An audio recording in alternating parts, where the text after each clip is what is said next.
what? A white man? Yes. I would assume so. What? I would assume so. Well, maybe because his name means white. That's important here. Laban said to Jacob, oh wait, verse 14, Laban said to him, surely you are my bone and my flesh, right? This is an allusion to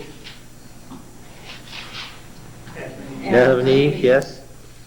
And he stayed with him a month. Then Laban said to Jacob, because you're my kinsman, should you therefore serve me for nothing? This sets the theme. To serve someone for nothing was perfectly acceptable in the ancient world. In fact, 90% of the population served for nothing. They were what? Slaves. Laban is saying to Jacob, why should you be in the position of a slave to me?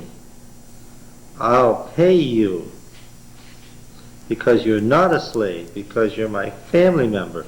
But this sets the theme, because if you read on, what happens? Jacob what? Is treated legally as if he were a slave. This sets the theme. You've got to remember when you're reading the Yahwist, these little phrases are probably thematic, right? He's very subtle this way. Now you can tell Uncle Laban here has given away what's really in his mind. By saying, now you're not a slave, I'm going to pay you, what has he really been scheming? How to get Jacob to serve him for nothing, yes. Now Laban had to tell me, what will your wages be? Now we've seen the whole thing up above about Jacob meeting Rachel, and he kissed Rachel and wept aloud. Laban, being no fool, when he asks, what will your wages be? What? His daughter.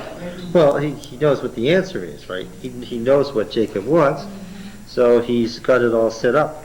Remember, this is the son of the sister that he sold away at age 13 as fast as he could get rid of her for his Uncle Abraham's treasure, right?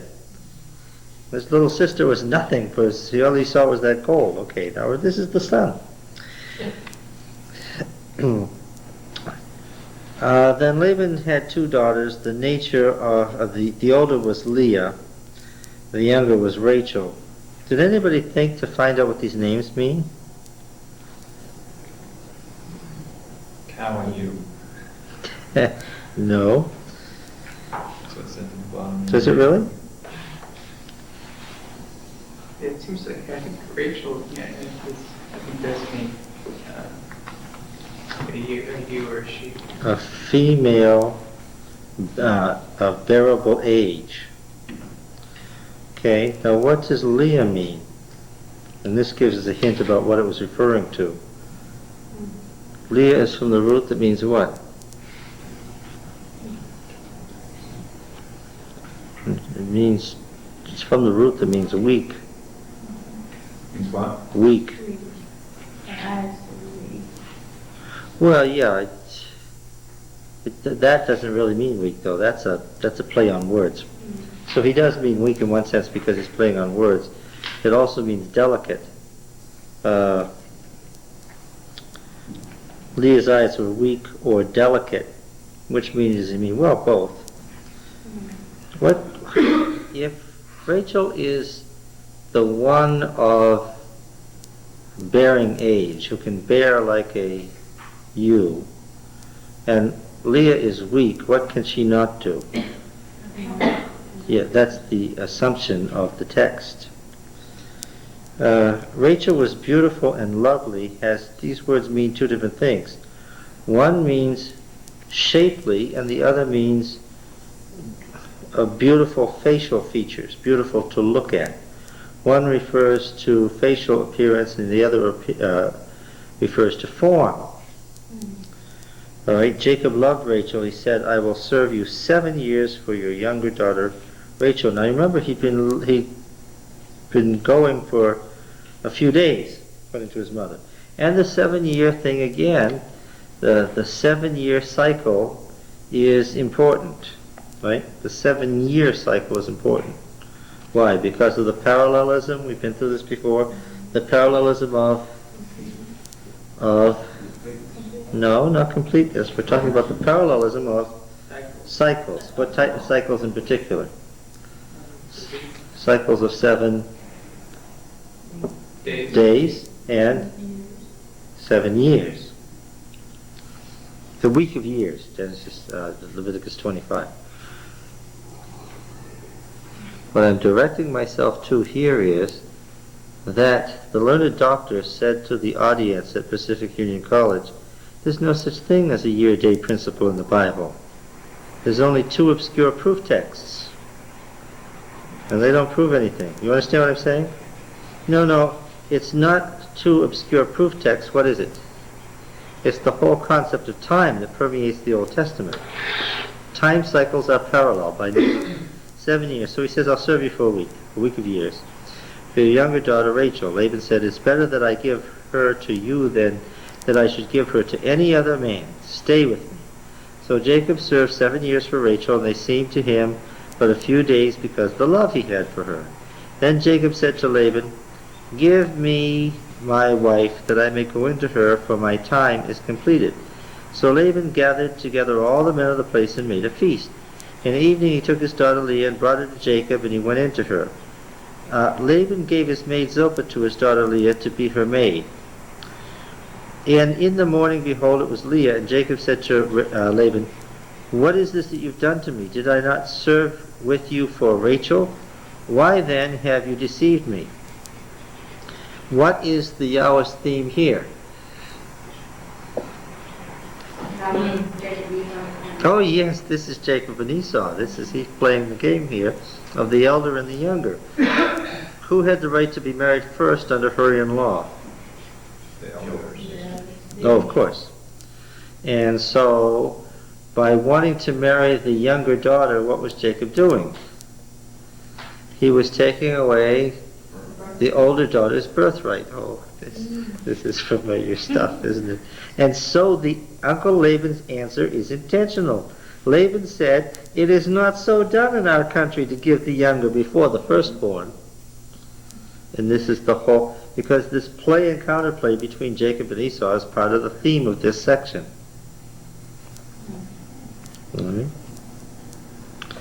Complete the week of this one, and we will give you the other also in return for serving me another 7 years.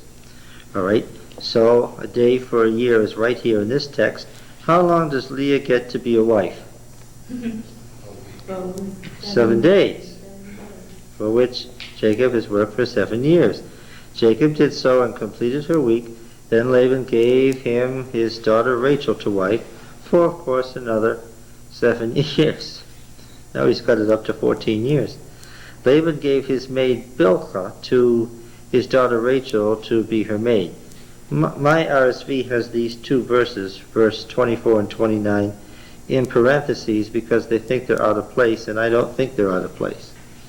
They're there because it was part of Korean law to give the wife a slave. Who would perform the duties of the wife should the wife become incapacitated, right? We've been through this before. With whom? With Abraham and Sarah and Hagar et al. So Jacob went into Rachel also, and he loved Rachel more than Leah, and served Laban another 7 years.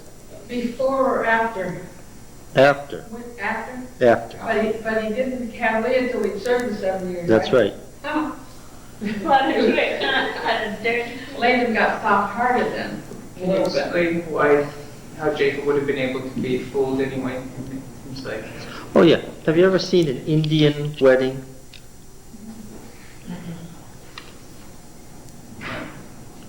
Oh, it's a very interesting thing. There's the bride brought in, and then there's she's carried in by the women. And you have to take it on faith that that's a woman under there. Why? No, there's nothing to be seen. There's all veils, and it's generally a human shape. And then what do? After the marriage is performed, the ceremony by the shaman, they send them into this marriage room where they have sexual relations, which has no windows or doors. It's completely darkened. Okay? And this is a fertility religion. Got to remember that. Always the emphasis on fertility. Okay? So he doesn't see this person at all. There's no face at all. There's no picture of who this might be. It's only when he brings her out in the morning, out of the bridal chamber, does he discover who he's got. They speak here. No. No, absolutely not.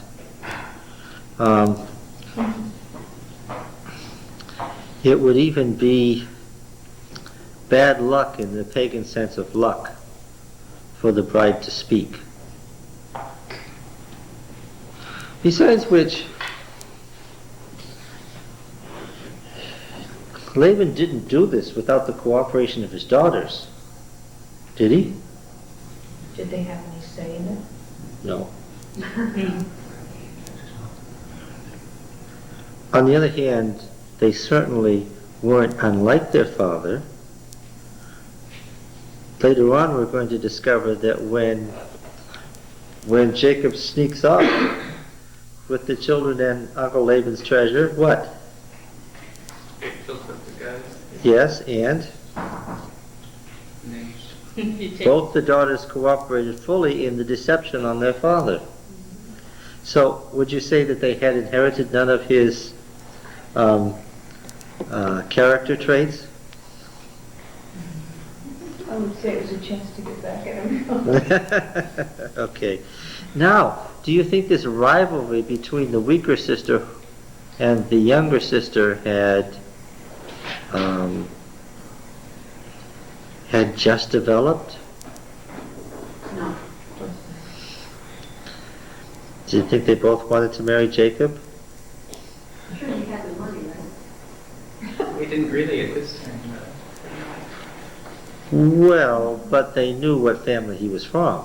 He had the birthright. They knew that. Yes, and they knew that the family had become vastly wealthy. Because this is at a period of time in the 19th and 18th century BC when there were no barriers. There was no barrier between the northern Fertile Crescent and Palestine. People were moving back and forth all the time. They knew that that branch of the family had grown exceedingly wealthy and politically powerful, and they were very glad to have Jacob come. And both daughters certainly wanted to marry him, and that was part of the argument that went on here.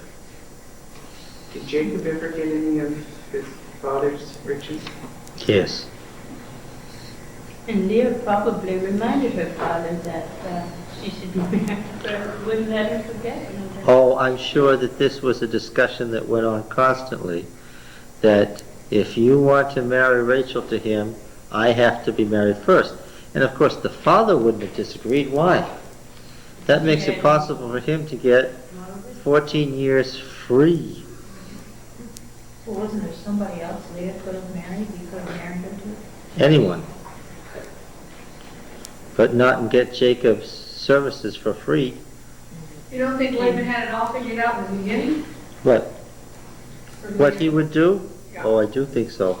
Do you think Rachel loved Jacob more than Leah did and therefore might have rebelled against this arrangement, but because of custom just had to go along with it? It was normal Hurrian custom for the older daughter to get married, so certainly Rachel knew that that was legally right and fair. She couldn't argue with it. No, and I think that she probably even suspected it would happen, or maybe even was part of it. Did she not know that her older sister was going to be the one taken in there? She should have known she was the one being taken. What? She must have known she was. Yeah, yeah. What? Why was it such a surprise to Jacob that everybody else knew? He was just so immune to what was going on. around Yes, because Jacob is presented as what? him. As very naive. Oh yes, his picture is very naive. And then he didn't think he didn't think a lot of not breaking the covenant, and breaking the tradition, because he had already broken them in his own family. But he was also probably a little less than sober. Yes, At the wedding. but, too, who is this uncle? Why is he so willing to do what this uncle tells him before? It's his brother, and what's he been doing all his life? The Yahwist is very clear about this. This was not a man who had made his own choices. He'd spent his entire life fulfilling his mother's choices. And that was part of the problem. Could the covenant be fulfilled as long as he couldn't make his own choices? No. So God is setting about. This is part of the Yahwist theme, and he never says this because you've got to catch the theology in the story. God is going to arrange the events of his life so that what? The mistakes that he has made so far are paid back to him so that he can see them and repent of them and finally make a choice that's different from what he's made before. That's the key. Does this sort of trickery appear in other literature where things like this happen? Oh, this business about this theme, this is very Mesopotamian's background, of two treacherous people outwitting each other is one of the favorite themes of Mesopotamian literature. The stories like this are ad nauseum from Mesopotamia about, because they love to bargain. They love the bargain. They love the marketplace. They love the story about who outwitted who. And that's, but of course, the thing that makes this like the rest of Mesopotamian literature is you have just story just like that. And the thing that makes it different is the moral tone and God's intervention and control over the whole thing. Right? Wouldn't Jacob be so in love with Rachel that even if he wasn't deceived, even if Laban came out straight and says, well, you have to marry Leah first, that he seems like he would have gone along with it? Why resort to trickery? Because, this is a good question. Why would he have resorted to trickery if Jacob probably would have gone along with it anyway? Because one of the things that the Yahwist believes is people get trapped by their character, right? And they act out bad choices even when they shouldn't. Right? Now then, he loved Rachel more than Leah and served Laban for another 7 years. When Yahweh saw that Leah was hated, he opened her womb, but Rachel was barren. Now see, this is deliberate play on the names.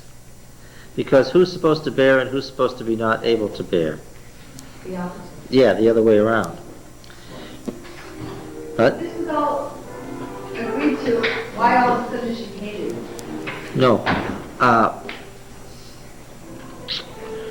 Bad translation of the word in verse 31.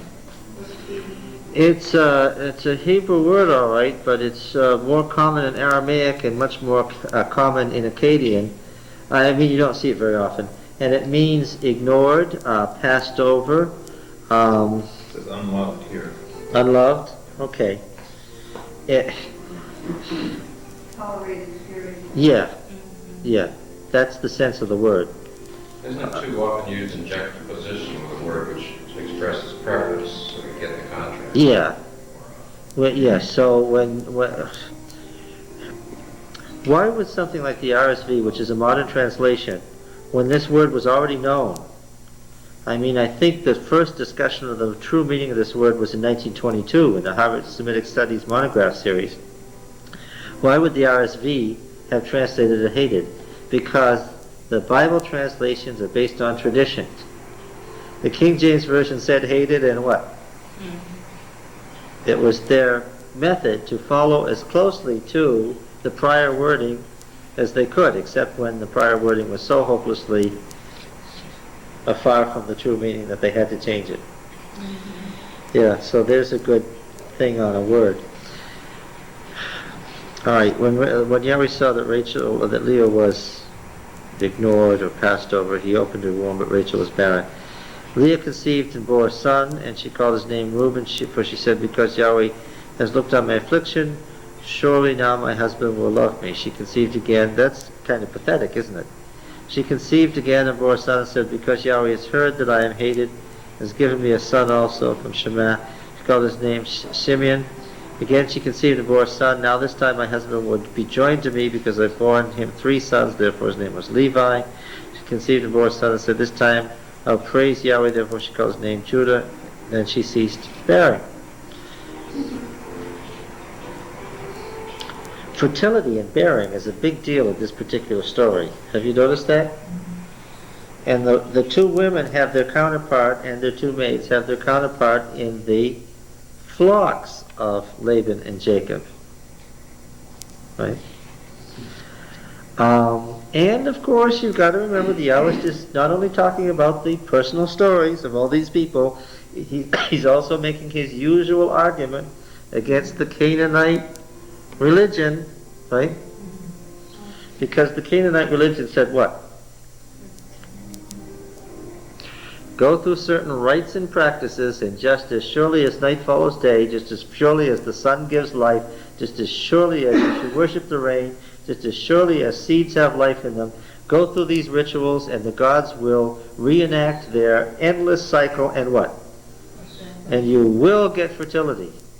Now, I won't even say bless, because the gods didn't bless mankind. They had to give them that. Why? Everything is structured on an evolutionary scale in the other religions. Remember that the Mesopotamian religion, the Canaanite religion, and the Egyptian religion were all based on the theory of evolution, and even the great gods had evolved. They weren't what they were by choice. There was no God who was a moral God by nature. They had evolved, and they were victims of fate. And if you went through the rituals that reenacted what the gods had done, then what would happen? Even if the gods didn't want it, what would happen? You would get some of their power. That's what the Canaanite religion said. So they're suggesting you would evolve with them. Oh yes, surely. It's the Mormon principle. You understand the Mormon principle, religion? Everybody has to be able to recite the Mormon principle. What is it? As you are now, so God once Was. as God is, so you will be. As God is now, so you will be. Yes, it's an absolutely crystal clear restatement of the ancient religion's concept of evolution. And any Mormon now would know that. Oh yes. Go up and hit a Mormon on the side of the head and say, state the Mormon principle. And he'll be able to tell you. Yes. I have a question on verse 31. There's a lot of text like that where it says, where the Lord saw that Leah was unloved, he opened her womb. And I wonder if that, I don't think it's literal really. It's just a play on words. You know, where the Lord, they give the Lord credit for doing this, opening her womb. No, see, this is something where you and I have been having a running disagreement here. The trouble is that you're going to have to keep saying that this is a play on words 10,000 more times before we finish the Old Testament. Except that's not what it means. It says it so often and elaborates on it and talks about it theologically in so many places that that's not what they mean. What do they mean? We tried to go to Job 1 and 2 in the last chapters of Job to illustrate it. We're going to see it again in the whole controversy with the Pharaoh and the Memphite theology when God dismantles the Egyptian religion. What do they mean? If there's anything that the Yahweh says is that that Yahweh is in active and total control over these events. People only get freedom at certain points where Yahweh does what? There's no such freedom in the Western as in the Western concept. Not that it couldn't be conceived, but it was just considered nonsense. What does he say? When do you get free? You're free to make a choice. When? When and only when Yahweh presents you with a choice, which he may on occasion. And then you have absolute moral responsibility to do what? To make the choice that Yahweh wishes. On the other hand, on many occasions, since Yahweh is Yahweh, what is the case? He gives you no choice. No, you don't just know. He makes the choice. Yes, he makes the choices. You have to remember that Yahwism was the religion of Yahweh. And in Yahwism, the chief actor in everything is Yahweh. In Genesis, the chief actor from beginning to end is Yahweh. All the others are peripheral to his actions. That's what makes the stories interesting. Yeah, this is not a story about Laban, Jacob, Rachel, Leah. This is a story about what? How they responded to what Yahweh was doing with them. That's the point. could we say then that this text has always bothered me, partly because it always seems, and this is, I don't want to be, sound bad here, but it always seems that God favors the unfortunate or something, but the beautiful and talented always seem to get, but to me it seems that Rachel was Jacob's legitimate choice, and why didn't God go along with that? It seemed that God went more along with a pagan ceremony in blessing Leah than he did in blessing Rachel, who seems to be the real, the woman of love. Because the actors here are not allowed to see themselves as individuals independent of history. When Yahweh chose Abraham to bless the world in a threefold blessing, the people involved became the vessels, and that's the word that's used, the agency by which God was going to shape history. And therefore, Yahweh's shaping of history is more important than their individual preferences. Okay? Now, he's going to shape history through Rachel and through Leah, because Yahweh knows that you're going to know these tribes and their characteristics and who they are and what they become. Right? And he knows that you're going to know their interrelationships. The problem here, though, too, is that he's still working on Jacob. He brings up a point, but we usually go right over this, is that Jacob is now Leah's husband, whether that was his preference or not, and God is giving him the opportunity to treat Leah as she ought to be treated, which he has not exhibited With his brother. with his brother. No, And that's he right. misses the chance again. Yes.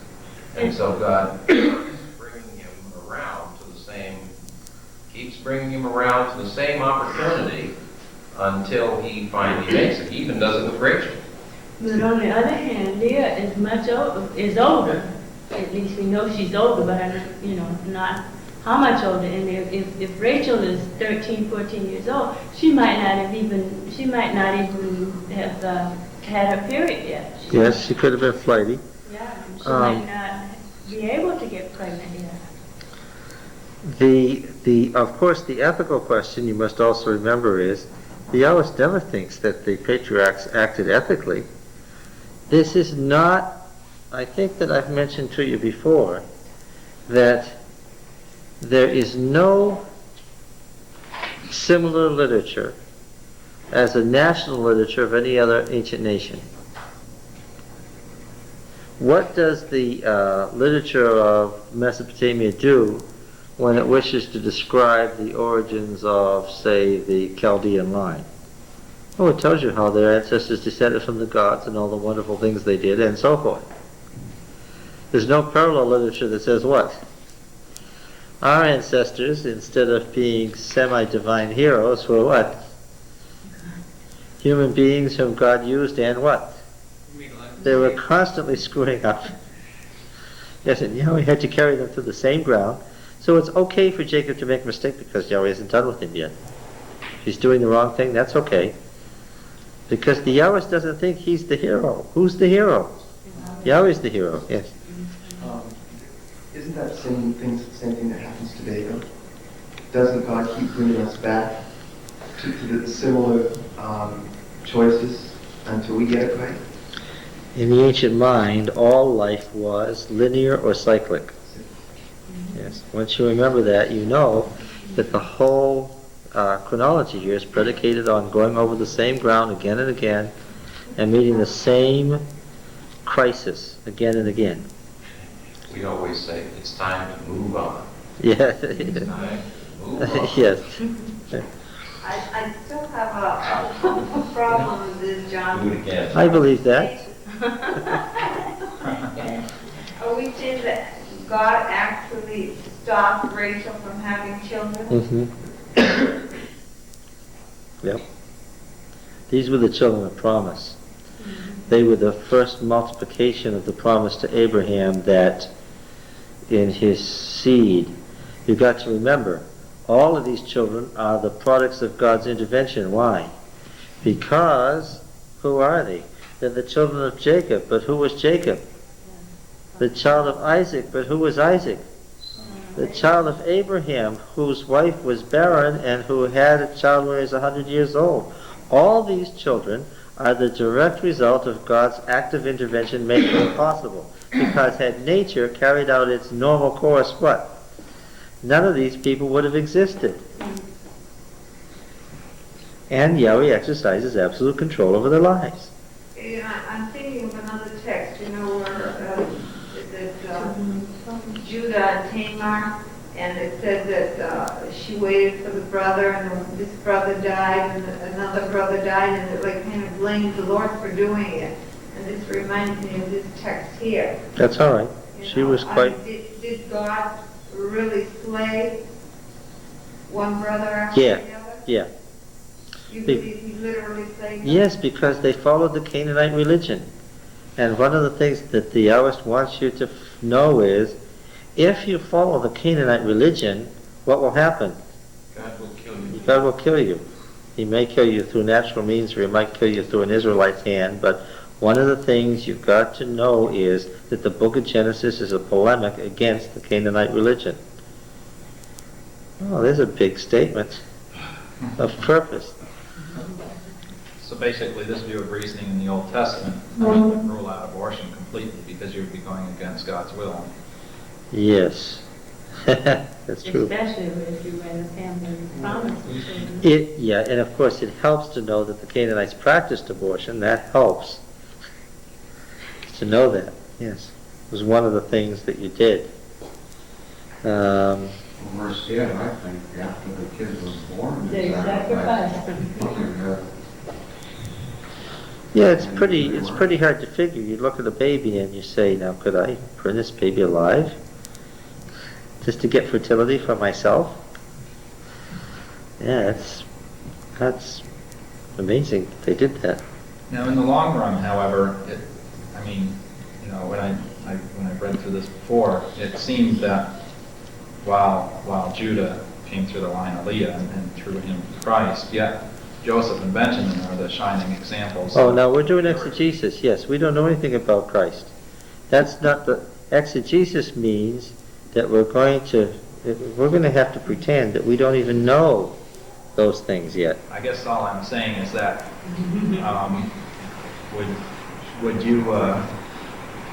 would you say that God was against him loving Rachel and interested in her? Because No. she was blessed too. No, because you got to understand.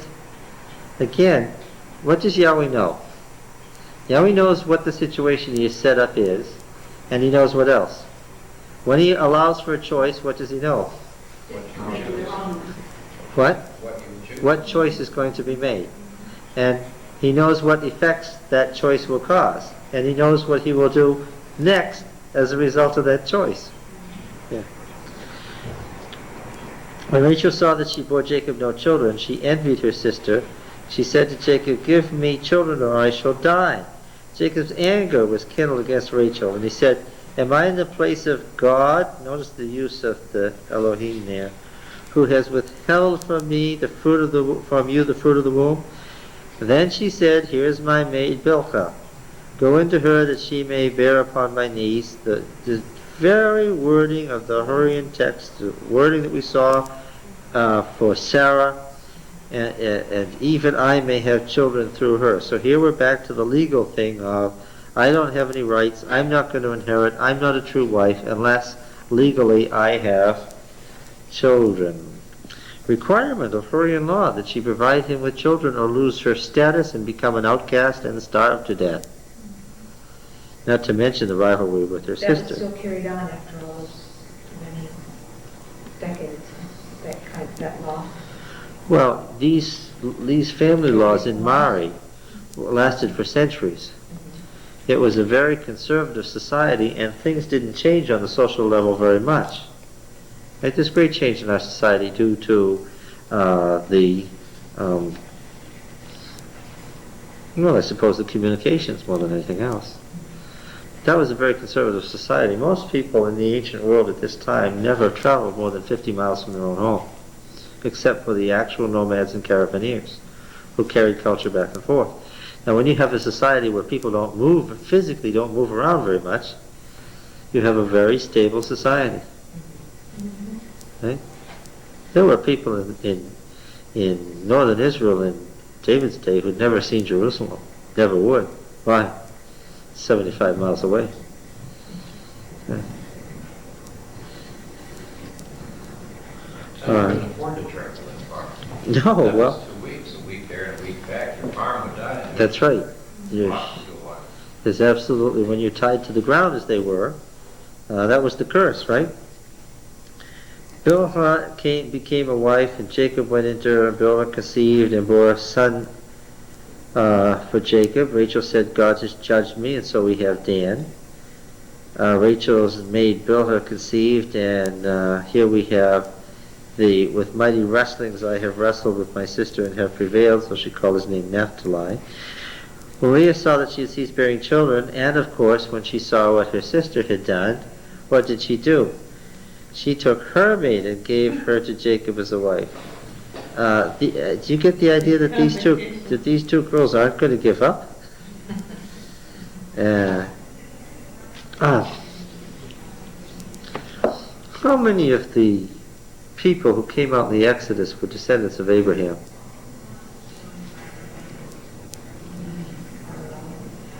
All of them? Most of them. The Egyptians, The mixed multitude were. What? the Egyptians were. No. Oh, the Exodus. Yeah. Most weren't. Because these became tribal families. Remember how Abraham had 318 retainers, all of whom had flocks and herds and great families? And they were all technically Abraham's children legally. Now these patriarchs, we're going to find out, likewise become great princes moving about the country, and what do they develop? Great households. Yes, these huge households. All of these huge households become their tribe. Feudal households. They're feudal households, right. And they were all Semites. But if you think all Jews are biologically descendants of Abraham, although they would say that, that's certainly not true. That's not what's pictured in Genesis. Right? This is considered competition. Leah had children of her own, but all Rachel had was through a concubine. Was that regarded as just as good as her own? Why would Leah then take another concubine? Yes, because legally those children of Bilhah's were whose children? Rachel's children, and now Leah wasn't having children, and Rachel was having children, so Leah brings herself back into the picture by bringing in the maid. And Leah's action is less valid. Why? We understand why Rachel did what she did. Why? She had chosen. The law required it. But in Leah's case, was there any requirement? No. She had 4 children already. There was no requirement of giving the maid as a wife. None whatever. Yeah. Was there anything as far as the dividing up of the inheritance that maybe Leah would get a greater inheritance by having more children? You see what I mean? Well, the firstborn under her in-law automatically got how much? Twice as much. Yes, twice as much. The younger one got a third. But now we have a firstborn, that's Reuben, right? Yeah.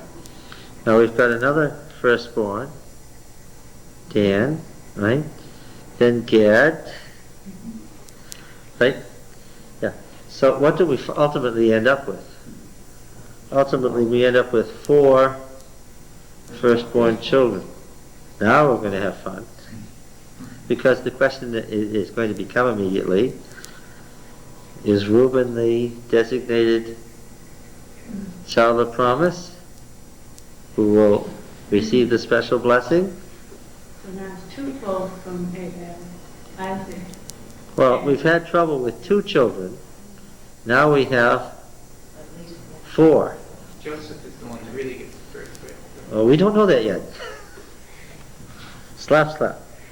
So are you saying then that Leah wanted to have another firstborn through her concubine so there'd be better chances with the Yep. firstborn? Yep, she's retaining her position in the family. In the days of the wheat harvest, Reuben, who's Reuben? The firstborn of Leah, went out and found mandrakes in the field. Of course, what are mandrakes for? Yes, for fertility. And brought them to his mother Leah. Rachel said to Leah, "Give me, I pray, some of your son's mandrakes." But she said to her, "Is it a small matter that you've taken away my husband?" Now, how many years have passed here? "Would you take away my son's mandrakes also?" Rachel said, "Then he may lie with you tonight for your son's mandrakes." When Jacob came in from the field in the evening, oh, this is fun, Leah went out to meet him and said, "You must come in to me, for I have hired you with my son's mandrakes." We have the father, and we have the daughters. How's Jacob's life going? He's still being manipulated. Yes, and the problem was he started this out by being manipulated by his mother, and what? Did he, maybe because he loved Rachel, we could see why he took Bill as a maid. But then Leah, he felt he had to do what she said, right, about Zilpah, and now he's got 4 wives. Yes, but remember, don't forget, whose son is he? Yes, who did he take after? Who was he?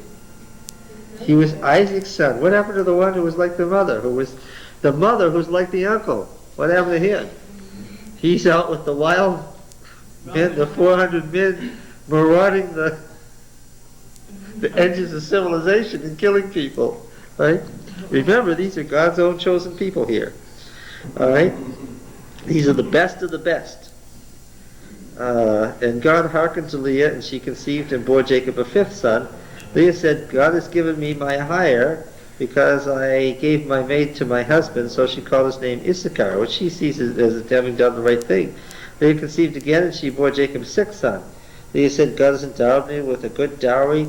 Now my husband will honor me." And this is the most pathetic thing, that every time she has a child, she thinks, what? This time he'll love me. Oh, this is a pathetic story. Because I've borne him 6 sons. She called his name Zebulun. Afterwards she bore a daughter and called her name Dinah. You'll notice that this is sort of an insert, an afterthought. They forget to even tell you that Dinah is from the same root, Din, to judge, as Dan and Daniel, and it's just a feminine form. Who is this now?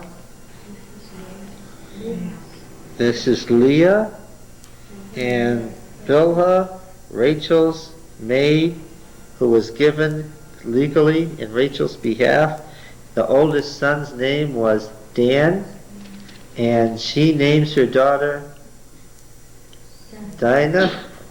This is too much.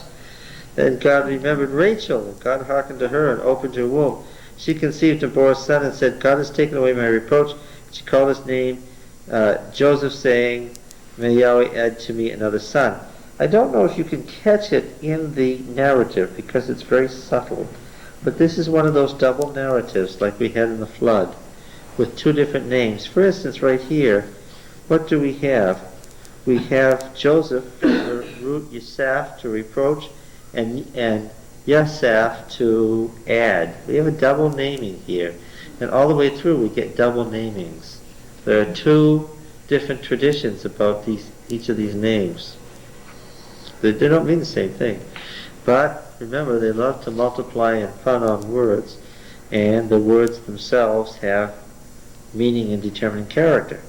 John, is this a Yahweh passage, this chapter?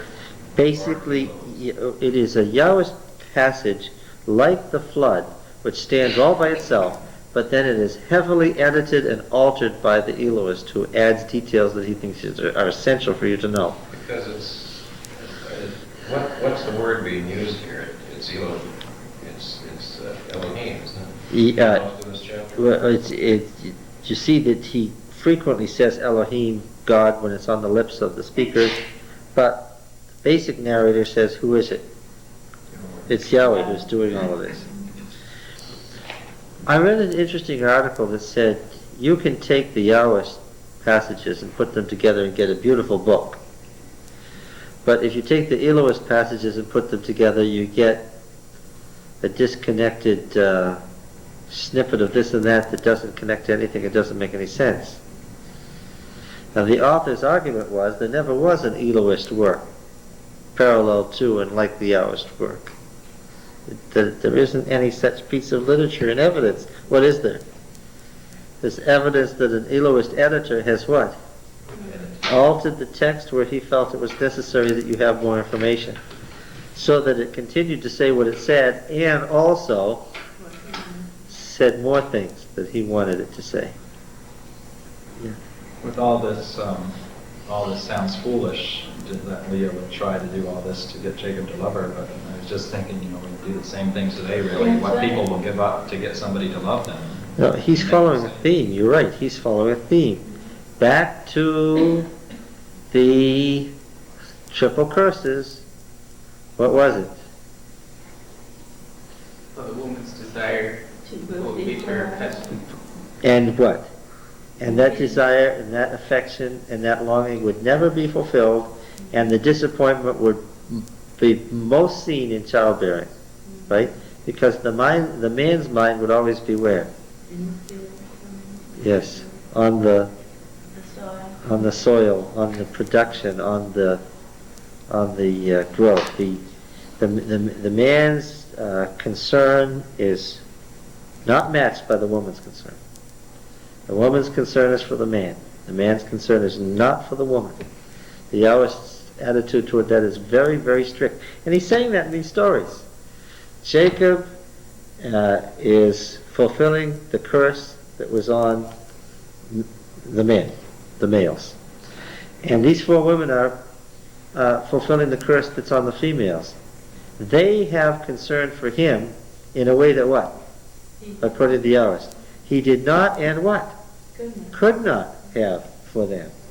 That's you don't see that. I guess we don't connect it so much today because we think of the man as businessman, but it's still pretty much the same thing. Oh, the Yahwist would have looked at today's world and said, you see, it's just what Yahweh said. Mm-hmm. And although the new feminist movement would say it's different, I would say it's still the same with women. Still the same. Well, that's why the author of the book of J thought it was a woman, because the Yahwist attitude is that the women feel what the man can't. The man can only feel something like it when he's pursuing wealth. That's the only way that he can feel a similar kind of concern. And does he make it out that way? Is Jacob not as deep as the women in his concern? Oh yes, he is, because later on you see his cattle and how he has really developed it. Yes. Yeah. The interplay between Jacob as the breeder of cattle and Jacob as the breeder of people is very interesting. Where is he more successful? Initially. Now, this is not the final judgment. Jacob's going to get better. But initially what? He does a lot better separating out and keeping separate Laban's flocks than figuring out what to do with his own family. Yeah, because he's just told to go here tonight and he goes there. Now remember, when he does that, the Yahwist isn't just thinking of Jacob. What is he thinking of? He's thinking of Canaanite religious practice, right? And he's not dumb enough to say, do you notice this is a disaster and this is bad? Right? Because where does the Yahwist leave all his telling meaning? Right between the lines, right? That's where he writes his theology, between the lines. He's not so dumb an author as to tell you what should be obvious from what he's saying. So all the story about them and all his babies is really talking about the fertility. The fertility religion of Canaan. And what's Jacob's basic problem? He's still what? He's still acting like the Canaanites, and that's going to bring him to disaster. He thinks that this is making him more fertile and richer, but what's going to happen? It's going to bring him to the point of death. He's going to be killed as a result of this. And who else is going to be killed with him? All his wives and all his children, are going to be killed with him as a result of following Canaanite practice. That's what the Yahwist is saying. He's not saying that this was a good story. He's saying this is a disaster. Since I haven't been here before, you may have already gone over this, but are you saying basically that Leah's trying to get Jacob to really love her is different than when Jacob said that he loved Rachel? He wasn't really interested in love for her as he was in building up wealth and fertility. That's right. That's right. This is a theme that he's been following since chapters 2 and 3. Now, let's see. When Rachel had borne Joseph, Jacob said to Laban, "Send me away that I may go to my own home and country." Did you notice that the turning point for wanting to leave was what? The birth of Joseph. Now, Joseph is going to be the connector, because with Joseph we move all the way from what? Gotta go this way. We move all the way from Mesopotamia to Egypt with Joseph. We don't know it yet, but Joseph is going to be the most significant person in the whole book. It's more about Joseph than Abraham, Isaac, and Jacob together. We don't know that yet, though. Right? But there's obviously a great significance to the birth of Joseph. That's the thing that moves him to leave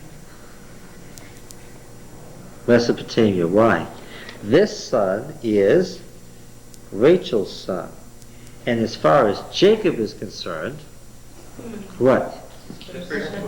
This is the firstborn. This is the covenant son. And he wants to get this kid away from who? Laban. He wants to get this kid away from Laban because he's finally got the kid that he wanted.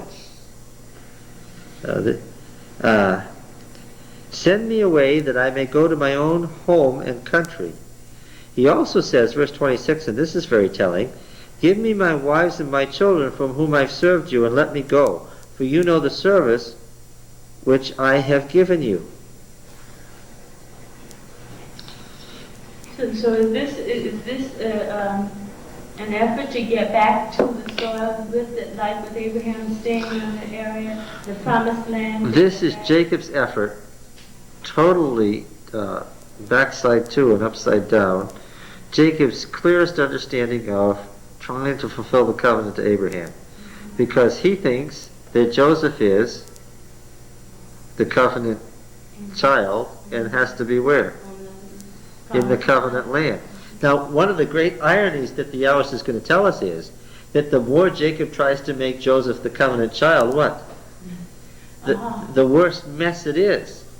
But because the Yahwist loves irony, what's he going to tell you out later? Joseph what? Joseph is the covenant child. It's the same thing as with Abraham and Isaac. Yeah. The more he worked at it, the worse it got. Because the Yahwist to constantly try to say that the covenant that Yahweh made with Abraham was a covenant of grace and not of works, and the harder you work at it, the more of a mess you will make it. It's up to God, not Yes. up to me. Yes, that's right. So would you say that God had waited until this time, knowing when the labor was fulfilled, that Jacob, because if God had given Rachel the firstborn son, at the second year of his marriage, Yes. God away from Laban. Yes, that's right. And furthermore, part of this whole process has been to refine Jacob's character so that he can train the child properly. Right? This is part of character development. Now, when he says, give me my wives and my children for whom I've served you, we know that Jacob has been in slavery. Why? Because in Hurrian law, a freeborn man, the children born to him are what? His property. He doesn't need to ask for them. But a slave, his children born to his master, what? Are the master's children. And have to be released to let go anywhere. He did indenture himself, where the 7-year service was typical indenturement. Yes. He placed himself yes, as yes. a temporary slave. That's right. In Mesopotamian law, 7 years was the normal period of indenturing. Wasn't Yeah. in the 19th century.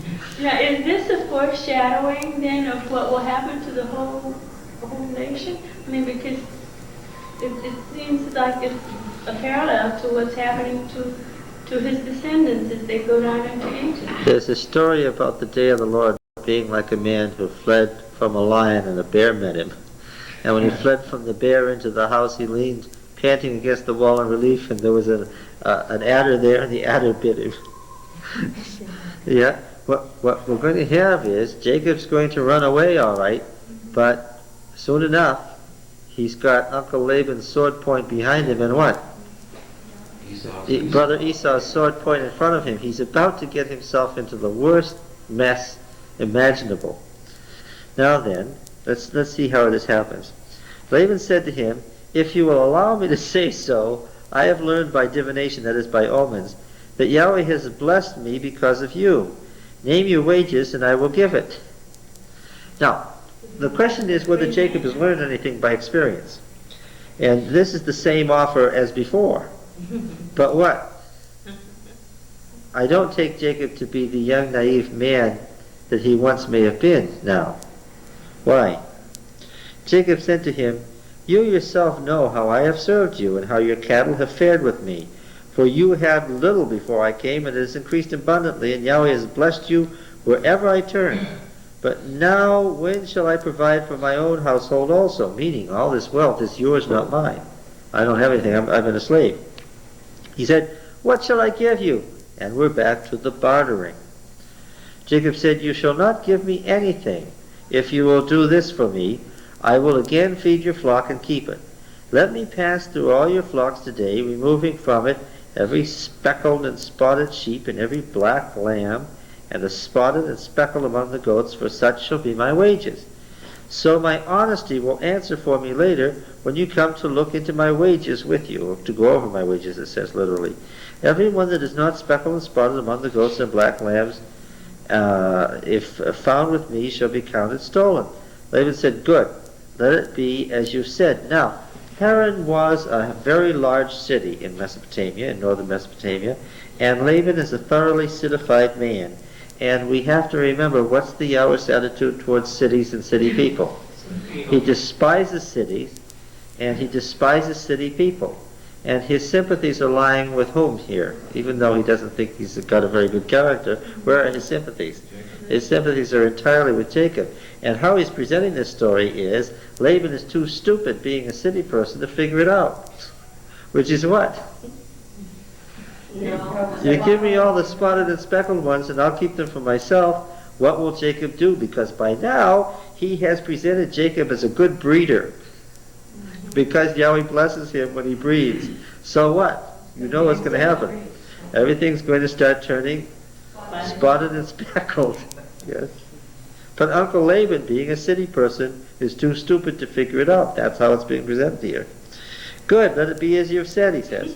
But that day Laban removed the he-goats that were striped and spotted, and all the she-goats that were speckled and spotted, every one that had white on it, every lamb that was black, and put them in charge of his sons.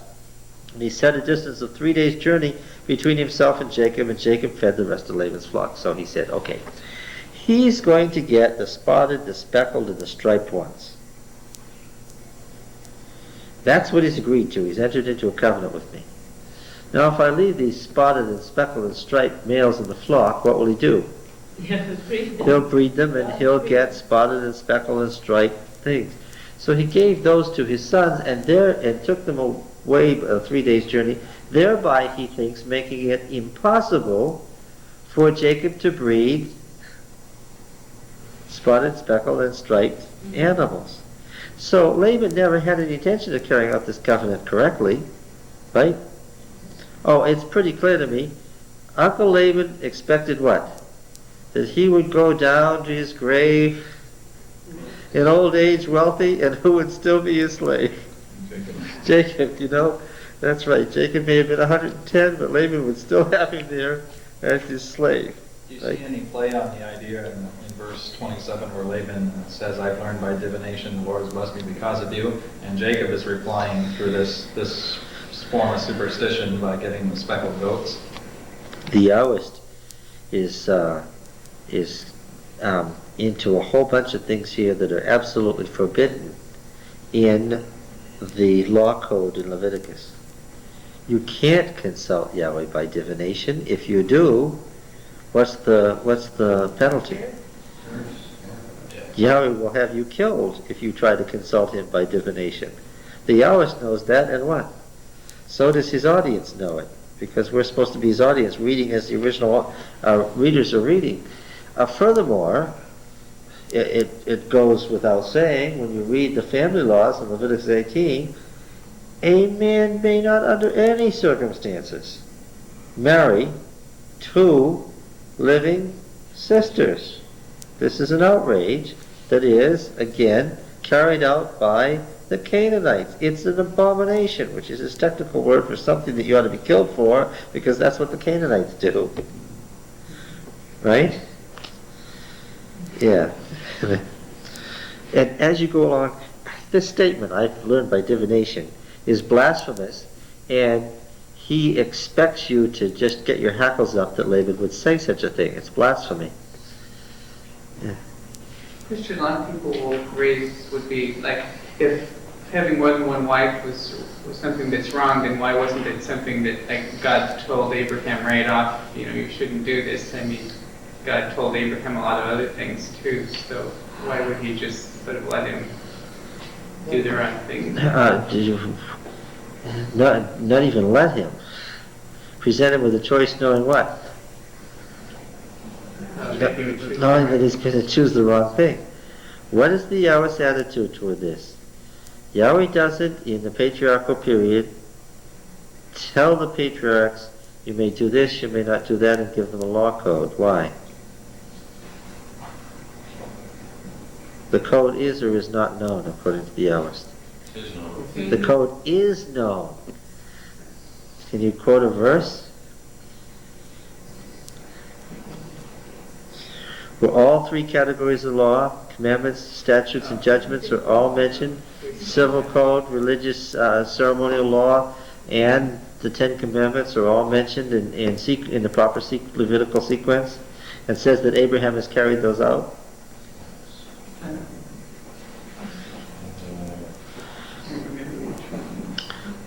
Well, it's chapter 26, verse 5, but let me get to the point, to the answer to your question. Abraham did wrong to have Sarah and Hagar, and the Yahweh doesn't tell you the obvious because you know that. What does he tell you was the result? Abraham was what? As a result of this, Abraham was in what? His life became constant misery. And so what's he telling you? Disobey one of God's known laws and what? Yes, the consequences are going to be misery in this life and then a miserable death. To wit, if you get really bad off, Lot. Right? Depending on how far you go and ignoring what you know Yahweh wishes to happen. So the answer really to that objection is that God didn't need to tell Abraham because he already knew. That's right. And Abraham suffered the consequences of disobeying. Now, he doesn't always have two wives throughout his whole life. What happens? Ultimately, what does he have to do?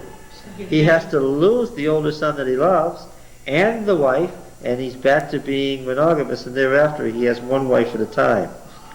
Yeah. One after another. He seems to wear them out, though. Would that also lead you to believe that you are forgiven for such things? Oh, yes. Oh, Some people want to. The Yahwist is anxious to say that Yahweh is gracious when you make a mistake, because he should have killed Abraham and he should have killed Jacob, and we're going to see the spot where he should have killed Jacob. Coming to that. So, what does Jacob do? Well, he does a little divination of his own. The next is pure Mesopotamian divination.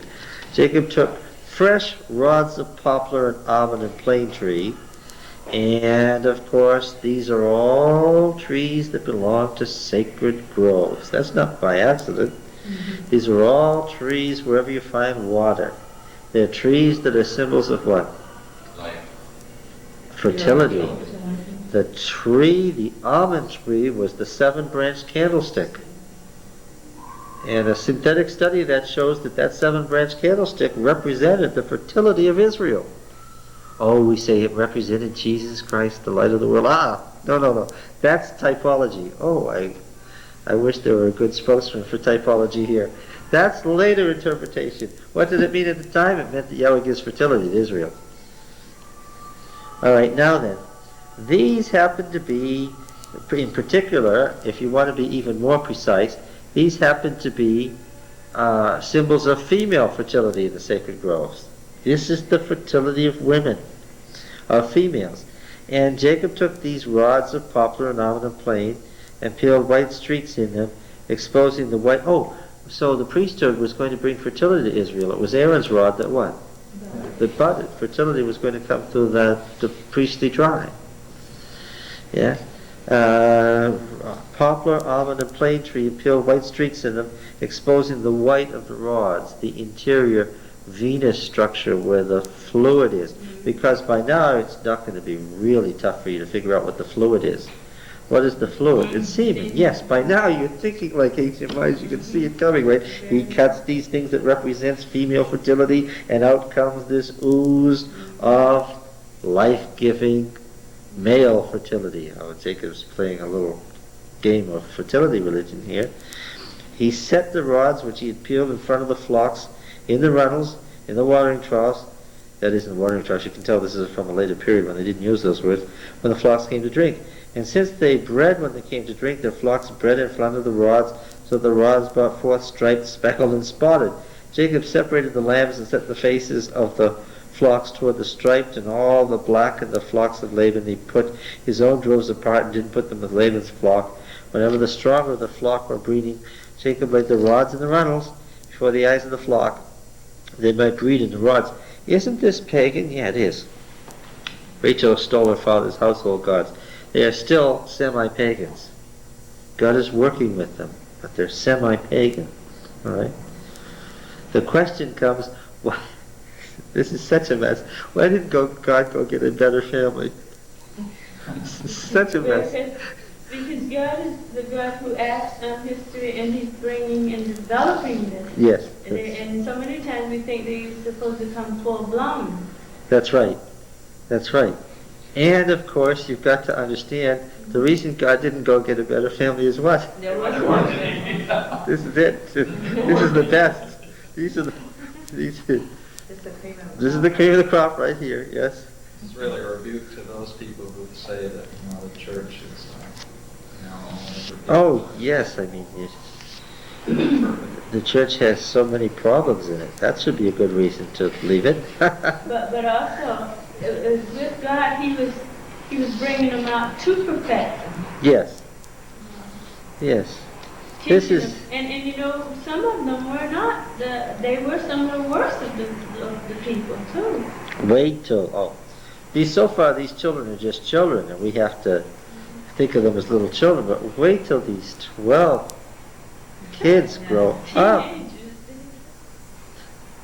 These are people who are going to murder whole cities. Jacob's troubles had just begun, right? Now the men grew exceedingly rich, with large flocks, maidservants, menservants, camels, and asses. And is this Jacob's flocks grew stronger than Jacob's? Is this what Uncle Laban? I mean, this is what he had in mind. This is distinctly what he did not have in mind, because now you see. It doesn't matter that he treats Jacob like a slave. Because what? Jacob has become what? Wealthy. And there's one thing that was true in the ancient world that's true now, and that is that wealth equals power. Right? Yes, because you can get people to serve you, and you can make certain decisions that you couldn't make otherwise. Jacob heard that the sons of Laban were saying, Jacob has taken all that was our father's. And from what was our father's, he's gained all this wealth. That's, because he had built up the father's wealth in the first place. Because he had covenant blessing. They had their own stuff, and they could have done what he did. Yeah. They had paid attention and knew what to do, right?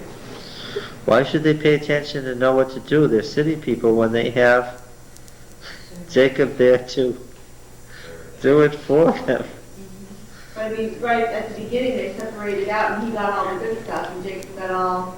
Yes, oh yes, they could have done this had they known what to He do. worked for nothing, basically. Yes. Jacob saw that Laban did not regard him with favor as before. We can understand why. He was no longer valuable to him. Then Yahweh said to Jacob, return to the land of your fathers and to your kindred, and I will be with you. There's the promise.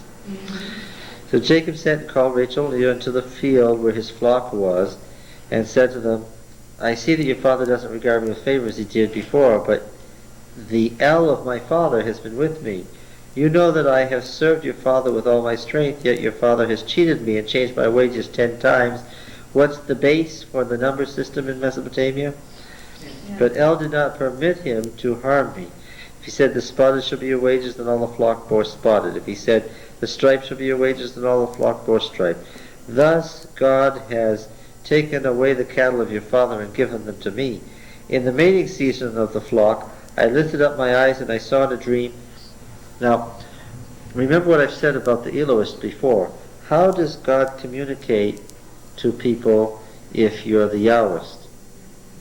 Well, Yahweh comes what? In a personal form and what? And talks to you. But remember, Elohim is the remote, distant, infinite God. He never comes down close.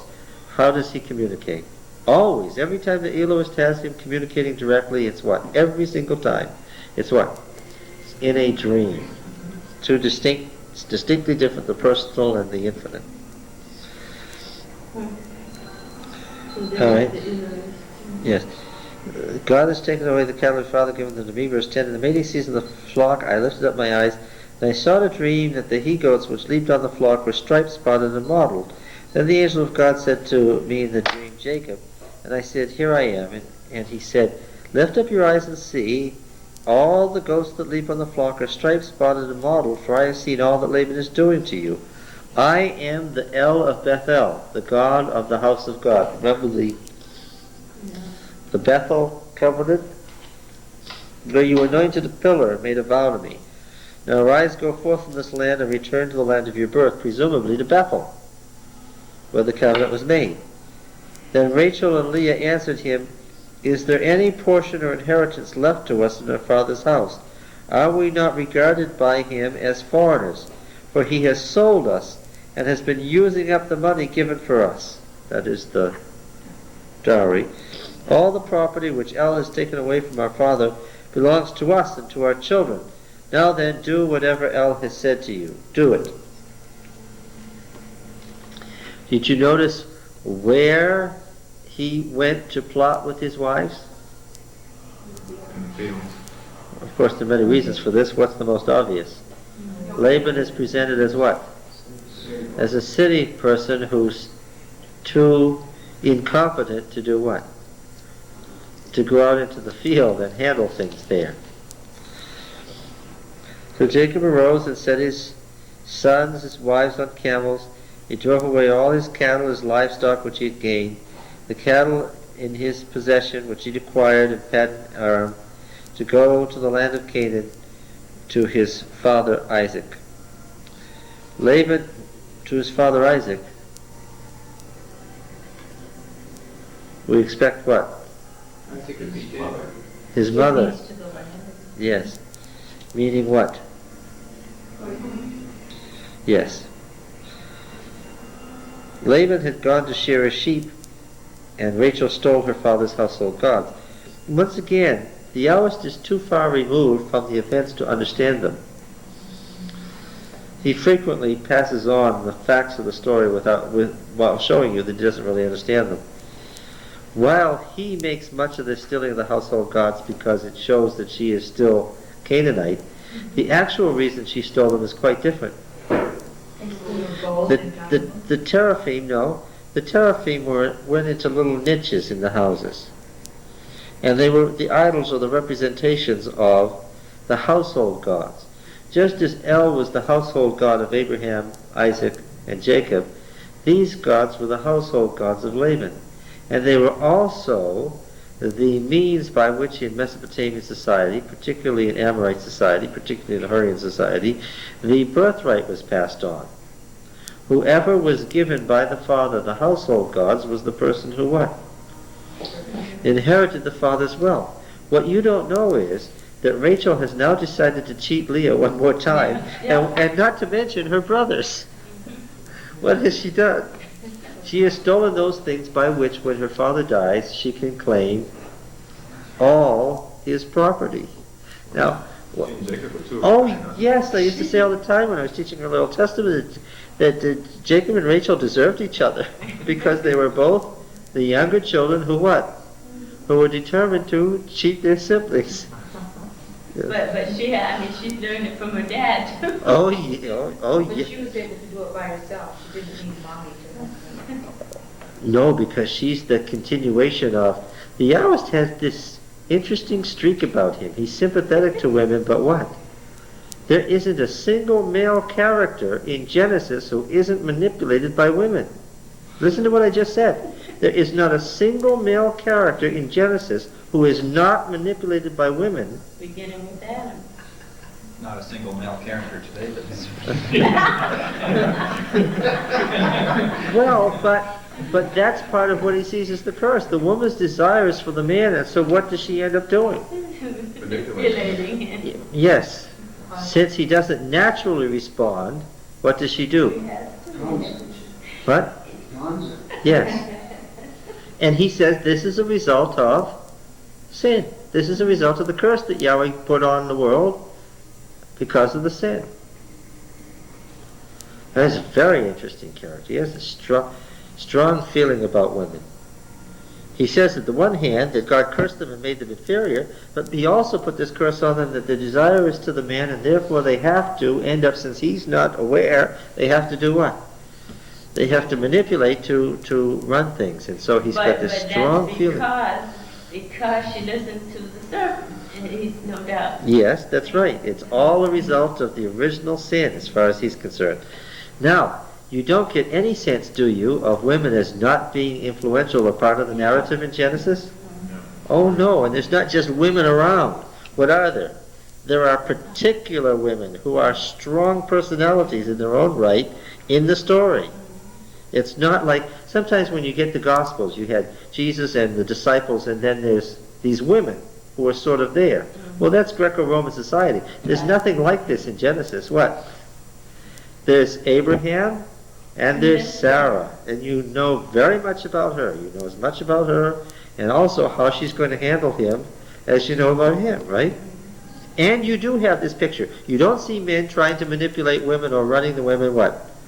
You see the women handling the men. Well, here's Rachel. She's stolen her father's household gods, which means now she has all the family's wealth in her hands. But how does that? Go ahead. Does that mean there's no hope for us? Oh, the Yahwist is saying that this is part of the natural order of the world as a result of sin, and it isn't going to go away. It's one of the things he says very clearly. That's not too encouraging, isn't it? Depends on how you look at it. No, women aren't inferior in the normal sense of the ancient Near East in Genesis. And in fact, the Yahweh says they never are. That's right. How could Rachel expect to get the birthright away from her brothers? She has it in her hands. She had the legal... You see, this was part of Hurrian society, where when you went to court after the father died, they had the same thing. They had wills and testaments and so forth. The person who had the household gods automatically was the person who got it. That's what the judge had to say. So they wouldn't bestow it on women back then? Oh, yes. In Hurrian society, women could inherit, own property and everything. This business of the woman as, you know, in Moses' day, it was one of the questions, what are we going to do about Zelophehad? He died, and what did he have? He only had daughters. What are we going to do with his property? And they had to have this special judgment that Zelophehad's daughters, in this case, could inherit their father's woman. That was 400 years later, and the role of women in society and their legal rights had declined. But in the age of the patriarchs, it is literally true, we know it historically, that women legally could be the equivalent of men. To wit, Sarah was what? The wife's sister, and was legally equal to her husband, and he didn't really have any choice in the matter. when she said, this is what we're going to do. So therefore, this was a major crime. It should, Oh, yes, this absolutely is a crime. This is a theft of major proportions. This is the stealing of her father's wealth. But the Yes. same thing. He didn't come chasing after them with a big army of all his retainers because he was so sad to see his daughters go. What was he said? I didn't get a chance to. Laban is always saying something he doesn't mean. He's the typical. I told you he was the used car salesman. He's always saying something insincere. That's just the way the Yahweh presents him. He's always saying something insincere just before he tells you what he really is after. And what was he really after? You didn't give me a chance to kiss my babies, my little boys and my daughters, stolen from my house. And then what? And where are my gods? Why did you do that? Yes. Is this where the expression possession of the household gods was 9/10 of the law? Yes, absolutely. Yes, she had possession, didn't she? And she wasn't about to give it up, and she was perfectly willing to lie to her father, her husband, her brothers were there, her sister, and everyone else, right? I would love to do obeisance to you, Father dear, but it's my menstrual period, and besides, I'm sitting on your household gods, and I'm going to look at you with a straight face and lie to you. Yeah, he probably did know she was lying, but what could he do about it? He had trained her, right? How is it that women who are manipulative are so down upon by society when it's supposed to be the way things are? Oh, the Yahwehs didn't look down on them. He said what? The Yahwehs didn't look down on them. He said what? That was a quality endowed by Yahweh as a result of sin. Now, if the Yahweh is Moses, we can especially understand why. Because he was torn between his wife and what? His older sister, who wanted what? Who was also influential and was determined to do what? To run his life. But it sounds to me like the artist might be saying also that woman, he's still not too pleased with the woman. He's still trying to say sin came because of her and not because of Adam. That's what it sounds like to me. But And he ate. yes, that's the turning point. Yeah, Yes. but this woman but- you gave to me. Is Jacob a hero in this story? Probably. If the man was set off as superior to the woman in this story, I would say that he's looking down on women. But how does the man come off? In all of these interchanges between men and women, I hate to say it, how does the man come off? Yes. Yeah, What? Yes, the one who's manipulated, Yeah. who ends up worse for it every time. Yeah, he got into sin because of it. Super women. Yes, and also he's saying you got to watch out because this is especially played it up in Canaanite religion, right? Baal was dead. He was dead and gone, and the monster of death had already eaten him. But what? But then there was his sister wife Anat, who what? The goddess of love and war. Got to remember in Canaanite religion, violence and murder and sexuality were always together. What did she do? She went down and killed the monster and resurrected him and brought life back to the world. The mother goddess, who at once is sexual and violent. The Canaanite religion was really just the pits because it played on the worst qualities of people.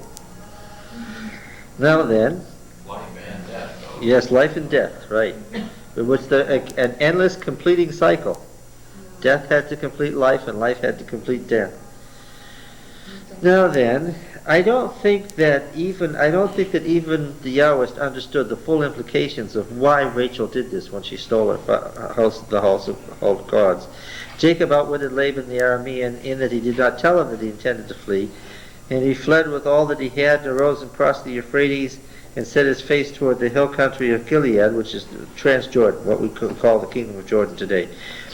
When it was told Laban on the third day that Jacob had fled, he took his kinsman with him and pursued him for 7 days, total of 10, and followed close after him into the hill country of Gilead. But God came to Laban the Aramean in a dream. This is what we expect of El, right? by night and said, Take heed that you do not say a word to Jacob, either good or bad. Then Laban overtook Jacob. Now Jacob had pitched his tent in the hill country, and Laban and with his kinsmen encamped in the hill country of Gilead. And Laban said to Jacob, What have you done that you've cheated me and carried away my daughters like captives of the sword? Why did you flee secretly and cheat me and didn't tell me, so that I might have sent you away with mirth and songs and tambourine and lyre? We're sure that Laban was going to give him a great feast and a great send-off, right? He would have given a great send-off on a funeral pyre, basically. And why did you not permit me to kiss my sons and daughters farewell? Now you've done foolishly. It is in my power to do you harm, but the God of your father spoke to me last night, saying, Take heed that you not speak to Jacob either good or bad. And is he not speaking to him either good or bad? What is this speech that we're hearing here? By the way, what does that mean, either good or bad? Does that mean Ah. God wasn't It condoning means Jacob's nothing, no activity? words. Right? It means everything from the worst he could do to the best he could do. It's an inclusio in Hebrew, right? That's what a merism is. It means everything in between. What would that leave to say? Was God basically Nothing. telling not even don't even go after him? That's what he was didn't work, did it? Keep your mouth shut. And now you've gone away because you longed greatly for your father's house. But why did you steal my gods? Getting to the point. Jacob answered Laban, Because I was afraid. I thought that you would take your daughters from me by force. Anyone with whom you find your gods shall not live. Uh-oh. In the presence of your kinsmen, point out what I have that is yours and take it. Now Jacob didn't know that Rachel had stolen them. So Laban went into Jacob's tent, Leah's tent, into the tent of the two maidservants. This speaks volumes. How many tents are there? Everybody now is living what? Alone. Jacob is living where? By himself in his own tent with these 4 wives in their tents and their children surrounding him. And you can just picture his life, can't you? But that's not unusual. It wasn't unusual. Oh no, because the sheikh lives in his own tent today. Oh, yeah. With the males and what? When you go to be entertained in the sheikh's tent, how many women do you see? No. None. You wouldn't know there were any women in the world. But you know what? They're there somewhere, but what? It would be entirely inappropriate for them to be. And you There see in the that Sheikh's all the way tent. down into David's day. I mean, you know. Oh, you see it into the 20th century. That's the case today. Don't you find it funny then that Jacob would take his wife into that part of the world where they don't do that kind of thing? I did find it funny. I found it funny when I saw her, the dress she was wearing. Yes, I found it. What was It that? was entirely inappropriate to the part of the world they were going to. Somebody should speak to those people. At least you could wear a long dress. And maybe a little Western-style hat with a veil wouldn't hurt either. She's talking about the Secretary of State's wife going with him to meet the king and so forth. It's just very, very inappropriate. She had a short skirt or what? It was black, but it was short. And short sleeves and no hat on her head and just nothing that anything but the king of Saudi Arabia would have to bite his lip. And you can imagine what he's These thinking. crude Americans. That's right, exactly. That's exactly what he's thinking. They're inferior to us and how stupid can they be and that kind of thing. Not crude as much as ignorant, actually. Yeah, That would be his judgment, ignorant Yeah. rather than crude. Yeah, Crude, all yes, right. but that's not important. The ignorance is. yeah. They're sacrilegious. Yeah, because several people that when they were interviewing were saying that they don't regard our God. They just want to destroy our God. Well, they understand that we worship the same God. I just think that their probable feeling is that we worship the same God in an inferior way. Yeah. They know that So they Americans are don't like religious. God. They just don't think that we know how to worship God properly. All right. So here's Jacob feeling all around the tent. The Yahweh has such great word pictures. He can put more in a few words than any other author in the Bible. Can you picture the tent doesn't have a dirt floor. What does it have? It has all these carpets and things. And what's Laban doing? Can you picture him running his hand and desperately stretching? Because those gods represent all the money he's got. And he's a graspy sort of person, and he's getting more and more desperate as he searches. Because what does he know? What does he know beyond the shadow of a doubt? Somewhere. Jacob and the wives, the daughters were gone when he got home. And what else was gone? The teraphim were gone, and is it just an accident? Of course not. And he has to face his sons too, because. Yes, because they want the inheritance. Sons are Were probably. they big things, those? No, they're like this. I should have brought I just a know. little, You can little find them things. now, in the museums. Pocket gods. Yeah, that's right. And also, All right. So he's feeling around the tent. Now Rachel had taken the household gods and put them in the camel's saddle and sat on them. Yeah.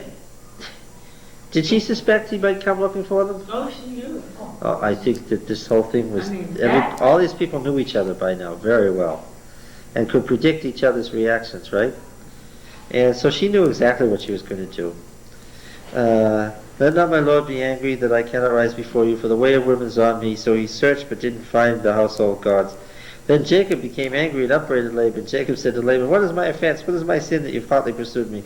Although you felt through all my goods. It's just such a great image. You felt through all my goods. Like he's so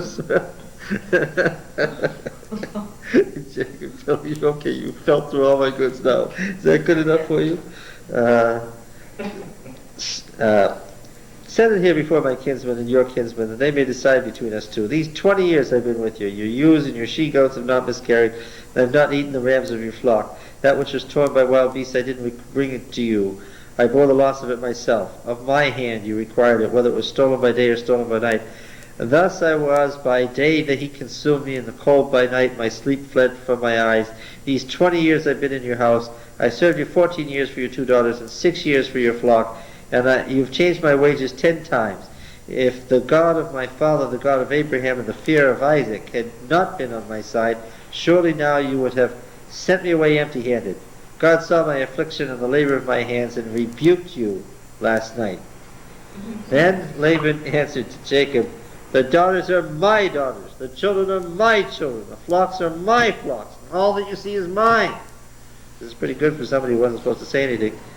But what can I do this day to these my daughters, or to their children whom you've borne? Come now, let us make a covenant, you and I. I've got such a deal for you. Yes, such a deal. And let it be a witness between you and me. So Jacob took a stone and set it up as a pillar. And Jacob said to his kinsmen, gather stones, and they took stones, and they made a heap, and they ate there by the heap. This is a typical covenant ceremony. Laban called it Yeger Sahadutha, and what's very interesting about that is, what language is that? Aramaic. Because what language are they speaking? Aramaic. Yeah. Jacob called it Gilead. Laban said, this heap is a witness between you and me today. When did the Hebrews begin to speak Hebrew after all? Yeah. What was Hebrew? The Hebrew language is Old South Canaanite. When did the Hebrews begin to speak Hebrew? No. After they got into Canaan and adopted the language of the Canaanites as they were adopting Canaanite Why did customs. Jacob name it a different name? What? Why did Jacob name it a different name? I don't think he did. I think that this is a typical gloss where the narrator says Jacob gave it a Hebrew name because what? That was its Hebrew name at the time the story was written. David said, this heap is a witness between you and me today. Therefore he named it Galeed, and the pillar Mizpah. What does Mizpah mean? Huh? Watchtower. He said, may Yahweh watch for the Torah between you and me when we're absent one from the other. Now, this Mizpah blessing. This was no Mizpah blessing. Here's an example of how a text can exegetically get out of its context and come to mean something quite different from its original meaning. We say this when we're going to leave people and not see them again. We say what? The Lord watch between you and me, well, meaning that God's going to take care of us. But what did it mean in the first place? Yahweh is the witness. Right. When I turn my back on you and I can't watch you, what? I'm going to say that Yahweh is going to watch you because what? I know that what? I can't trust you. And in the same way Laban is saying, considering what you've done to me, when I turn my back on you, knowing now you've got my gods and everything, what? Knowing what you might do to me later, what? I want Yahweh to watch what you're doing. So this wasn't a friendly statement. This is what? This is a statement of people who don't trust each other and hate each other, and have come to 20 years of increasing dislike. Similar to a war in which, people will fight and then make up afterward, But the feeling is still there, yes. If you ill-treat my daughters, or if you take wives beside my daughters, although no man is with us, remember, El is witness between you and me. Meaning what? If you don't do right, then what? God is going to what? God is going to kill you. Yes, God will get you. That's what he's saying. Then Laban said to Jacob, see this heap and this pillar which I have set between you and me? This heap is a witness, and a pillar is a witness, that I will not pass over this heap to you, and you will not pass over this heap and this pillar to me for harm. So what? This is the border. Neither one's supposed to go any further. The God of Abraham, the God of Nahor, now they're talking about their mutual ancestor, the God of their father, judge between us. So Jacob swore by the fear of Isaac. I wonder why, when they spoke of Yahweh as their personal God, because he was the God of the clan, why they called him the fear of Isaac? Well, I think of why. Because Isaac was mostly a what? Isaac was mostly a fearful person. Yeah. All right. Was probably most prayerful, though. He probably wasn't fearful. Well, he was afraid mostly of God. That was his quality. Jacob offered a sacrifice on the mountain, and he called his kinsmen to eat bread, and they ate bread and tarried all night in the mountain. Early in the morning Laban rose and kissed his grandchildren, his daughters, and blessed them, and departed and returned home. And there's no further relation to Mesopotamia. That's it. Jacob went on his way, and the angels of God met him. Now this is interesting. And when Jacob saw them, he said, this is God's army. And he called the name of the place two armies, which means he saw two companies of angels. These are the hosts of heaven. Remember what host means? It means an army. When you say the hosts of the Lord, when you say Yahweh Sabaoth, which means what? Yahweh of hosts, which means Yahweh means he causes to be. He causes to be the hosts of heaven. That's what Yahweh Sabaoth means. It's a creator name, and it's a war name. Why? He is the God who can create his own heavenly army. All right. Now then, this is a bad sign. This is a very bad sign. What does Jacob see on either side of him? Well, maybe it's a good sign, but depends. What? No. He sees two armies. Divine armies.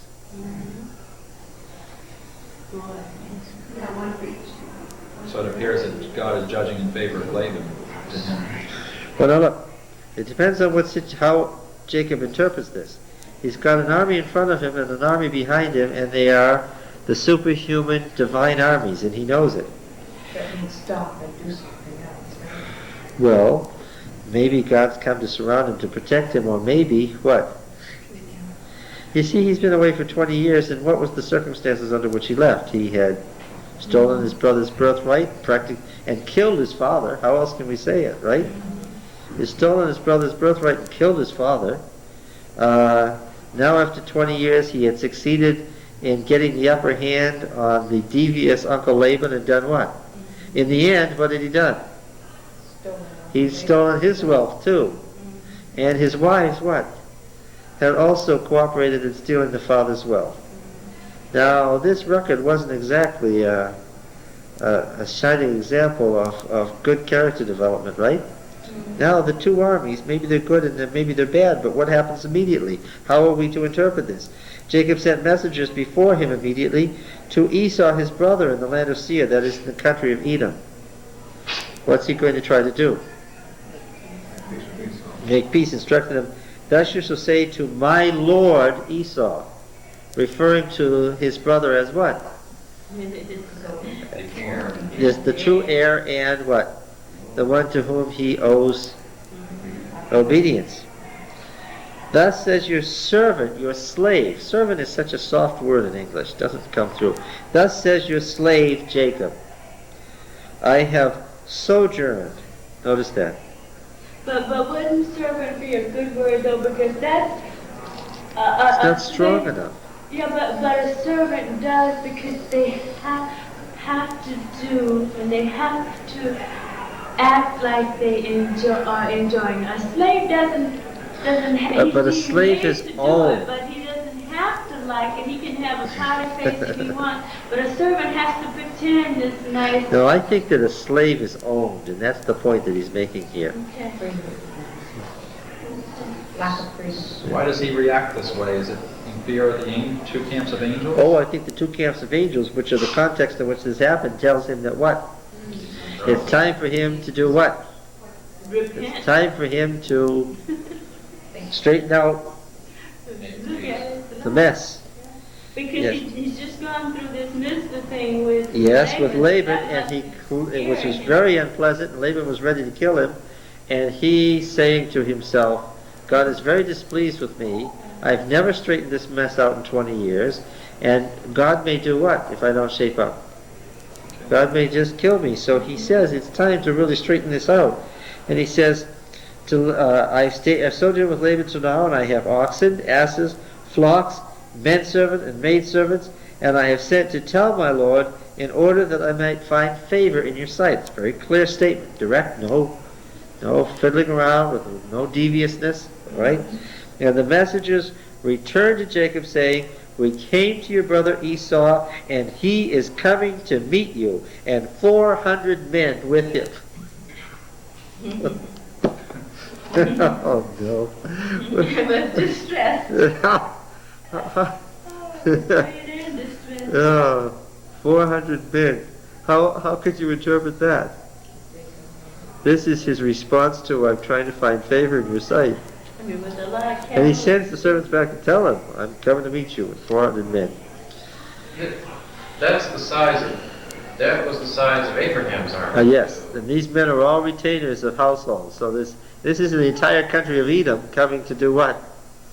And Jacob, but the thing is, Jacob was at least as great as that too. I mean, his household was also huge.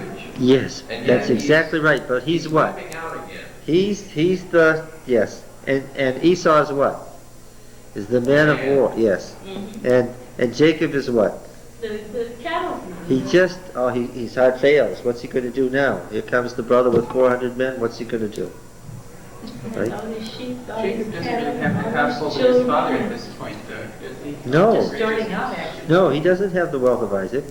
And the other thing that you have to say here is that Jacob's big failing has been that he's always been willing to be manipulated.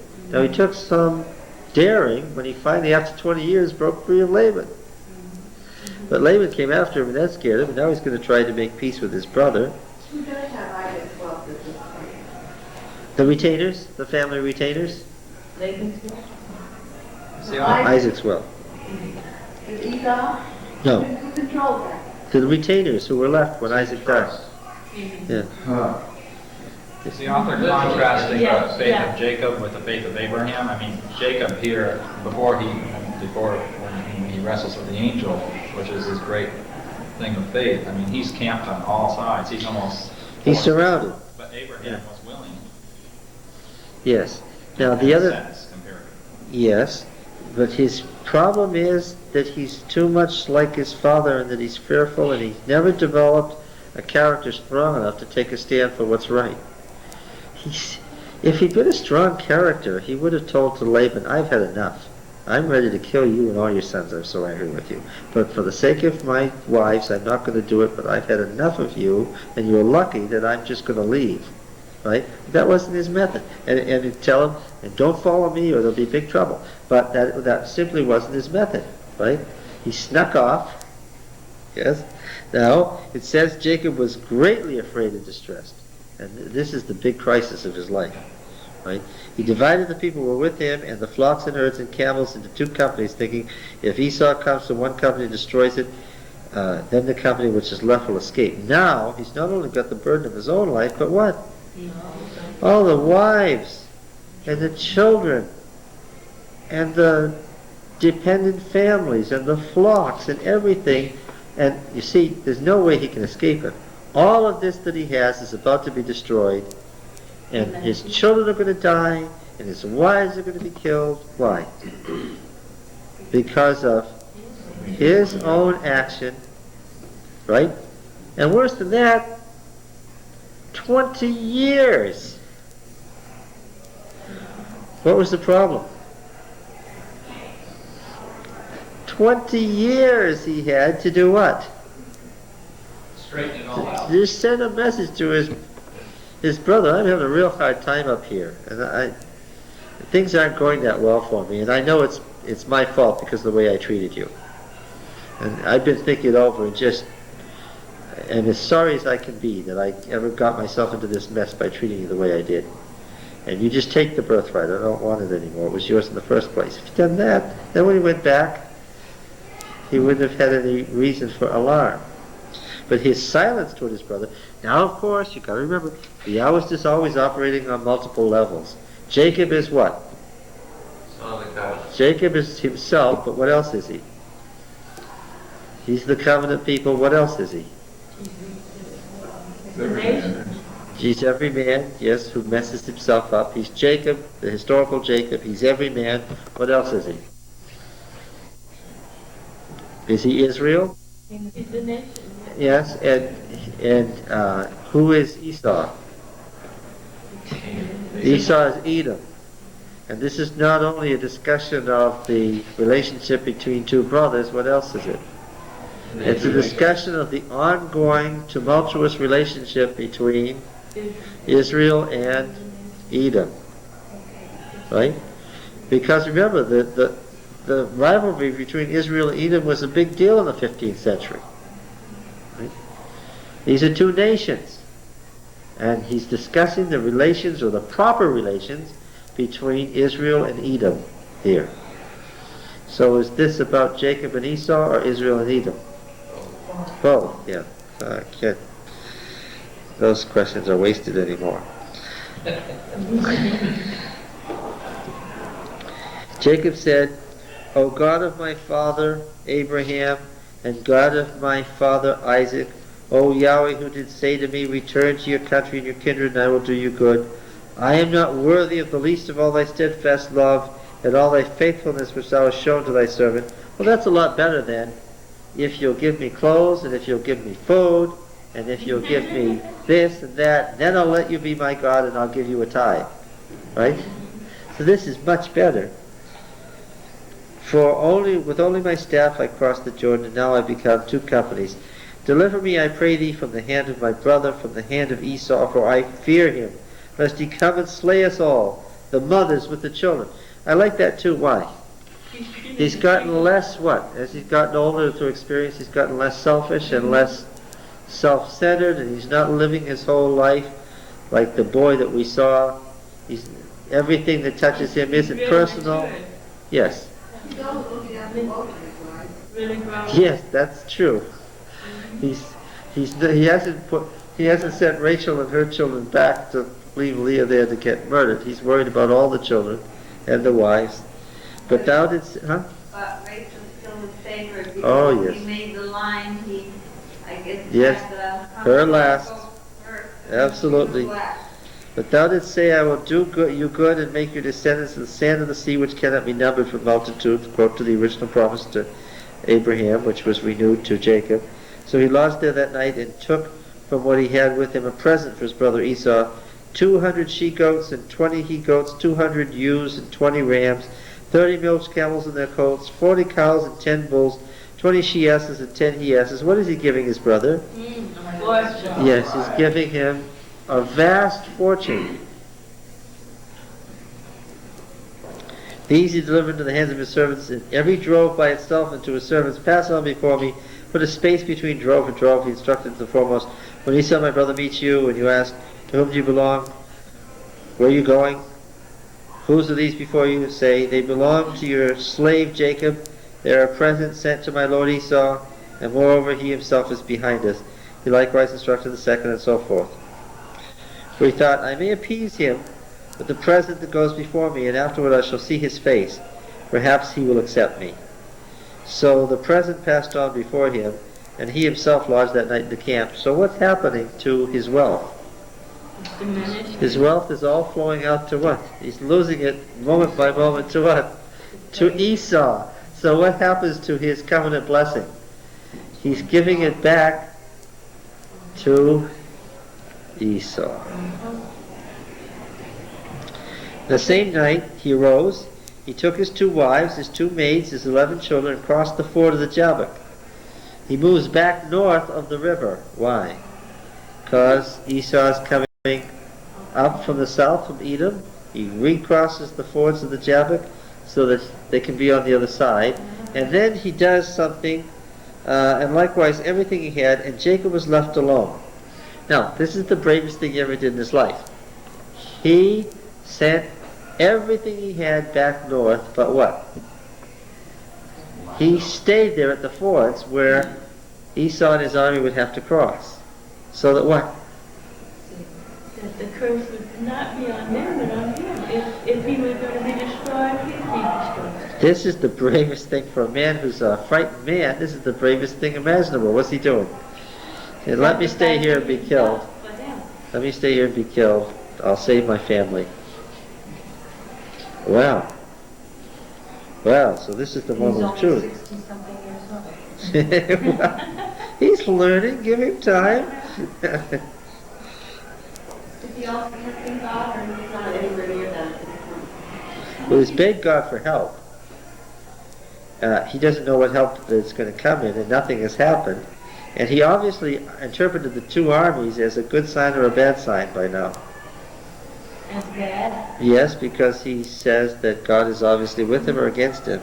You know, And so he's asking, he begs God, don't do what you plan to do for the sake of the wives and the children. in Steps of Christ, Ellen White talks about a man realizes when he cannot ask for repentance until he realizes he is a sinner. And I think this is here what has happened. Well. He finally realized all of what he has done now. Oh yes, I think that the whole thing, what a mess, was in front of him all at once. Mm-hmm. And now, there was nothing he could do to redeem the mess he had made, but die. That's a pretty sad situation to be in. I think he's claiming God's promises here too. He remembers that God told him that he would bring him back to that land and he would be welcome. Well, that's all that he has to go on.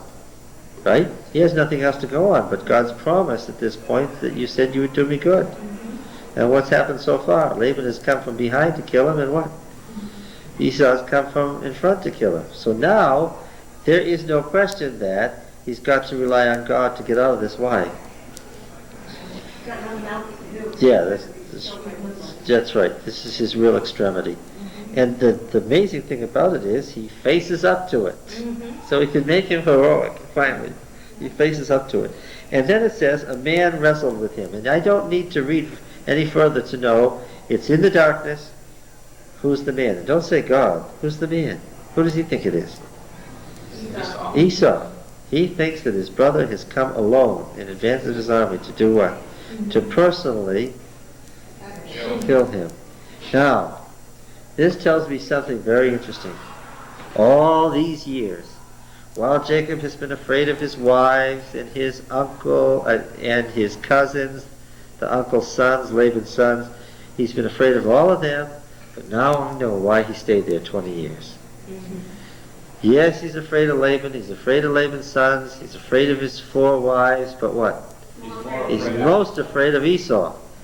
In fact, Esau is probably the scariest thing he can imagine. He was always afraid of him. Yes. And so because he was afraid of him, he never dealt with him honestly, he manipulated him. Mm-hmm. And now he is scared beyond belief, but what? Finally, what does he have to do? He has to stand there and face Esau when he knows Esau intends to do what? To kill him. He knows he has to. There's no other way to do it. And he makes an interesting comment about this later. A man wrestled with him until the break of day. When the man saw that he didn't prevail against Jacob, he touched the hollow of his thigh. Now, as the dawn came up, see, the light dawning here is being used as a metaphor. The light dawning, of course, the darkness is the realm of death, but the sun rising is the realm of light. He's going to die in the night. And this demon being, he finally realizes, as the light dawns, it dawns in his mind too, what? It's not Esau. This is not Esau. But he knows that this is a person who's come to kill him in Esau's place. Slowly, it dawns on him. The longest time, but all night, and he's exhausted physically, right? He's been fighting for his life. Do you think that they just wrestled, sort of rolled around in the dirt? How long has this gone on? This has gone on for hours. And what's he trying to do? He is trying to kill that man. And what's that man trying to do? Trying to kill him. And he's fighting for his life. And he also knows that he's fighting in this situation because he got himself totally into this mess. Right? Do you think he prayed while he was fighting for his life? And then, when he saw that it wasn't Esau, all sorts of things began to dawn. Who was it that was wrestling with him in the night? Who was it that was seeking his life? Yeah. And Jacob's thigh was put out of joint as he wrestled with him. Then he said, "Let me go, for the day is breaking." Ah, it's a being that doesn't want to be seen in the day. Jacob said, "I will not let you go unless you bless me." Now, if this had been an order, a command, a kind of the arrogant kind of thing that he might have done in the past, what would have happened to him? He would have been killed. Absolutely, he would have been killed. Instead, what is this?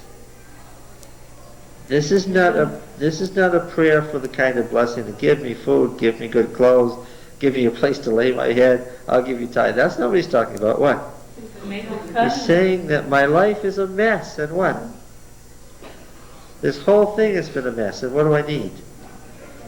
I need you to bless me. I really need the blessing that only you can give. It is a true prayer of spirituality. He's not praying for wealth. What has he done? He's already given up all the wealth. Well, I think he's asking for forgiveness. Yes, of course he is. There's really a lot of hope here because, I mean, it's like he's surrounded. God is against him, man is against him. Yes. And I think it can help us. I mean, oftentimes I felt, that God was sending things against me, man was against me. Job felt the same way. What is Jacob besides himself personally and Israel and so forth? What is he? Everyone. He's every man, right? Because the hours always get you to see that this is the struggle of every person. The feeling that God is against me and man is against me and my situation is hopeless and I can't go forward, I can't go backward, and it's just a mess. And then what are you supposed to say at that point? According to this passage, what are you supposed to say? I can't do anything. Yes, you've got to bless me, and not say it in some arrogant or cavalier manner, but really meaning it with all your heart. And then he said a very interesting thing. He said, "What is your name?" Because the name is what? The name is the character, the nature of the being. He wants to verify to himself what he already knows. He says, "What is your name?" He said, "Jacob." Then he said, "Your name shall no longer be called Jacob, but Israel." Right? God strives. But he wanted that birthright with all his heart, because here he knows now that I think all the time he hasn't repented and he hasn't wanted to give up the birthright, and here he still isn't giving it up. But you see, it's what you mean by blessing. When God told Abraham, all the nations of the earth will be blessed in you, and will bless themselves by you, Jacob had thought of that as what? He had thought of that as, I'm going to be what? I'm going to be rich. And what was he trying to get away from his brother? Wealth. Yes. What is he asking for here when he says, "You've got to bless me"? And he was the spiritual blessing. He's asking for a spiritual blessing, for God to come into his life and straighten out the mess. Right? But don't you think his mother knew that to be the leader? I mean, because they knew about Abraham. Well, one of the things that you've got to understand is that parents in Genesis aren't very good. They keep trying to train the covenant child right, but what do? All their machinations with their children makes it a little worse. He said, "You shall no longer be called Jacob but Israel, for you've striven with God and with men and have prevailed." Jacob asked him, "Tell me, I pray, your name." And he said, why is it that you ask my name? And there he blessed him. So Jacob called the name of the place Peniel, meaning face of God.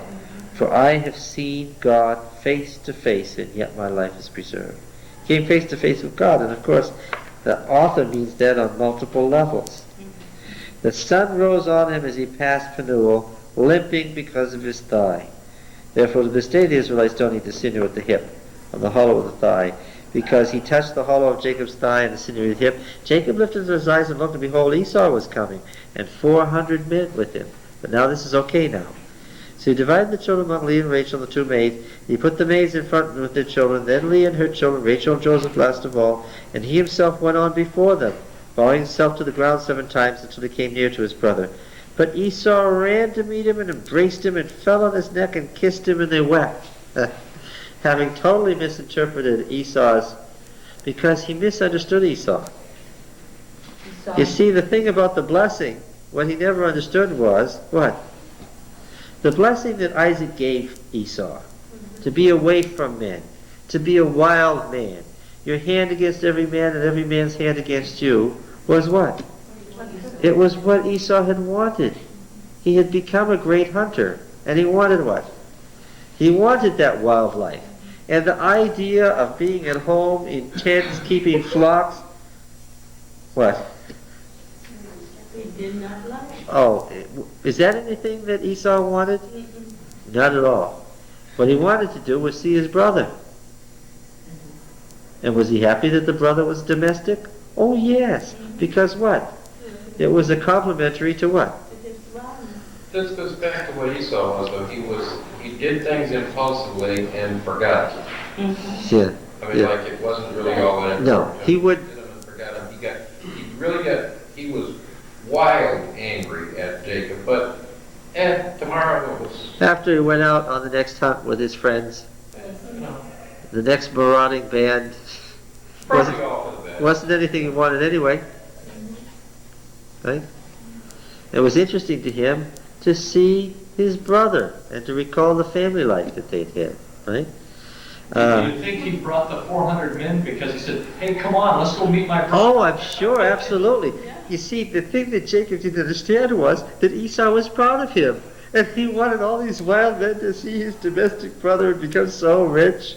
Right? He still kind of thought this because he has no idea of the effect. He should know what 400 guys coming out of the woods should have, what kind of effect. But it doesn't cross his mind that his brother thinks that I would kill him. He doesn't say to himself, Jacob's going to be frightened. He thinks, oh, Jacob's going to be excited to see me. And you see, yes, of course, exactly. And you see, that's exactly what he wants. He wants all his marauding band of Edomites to see what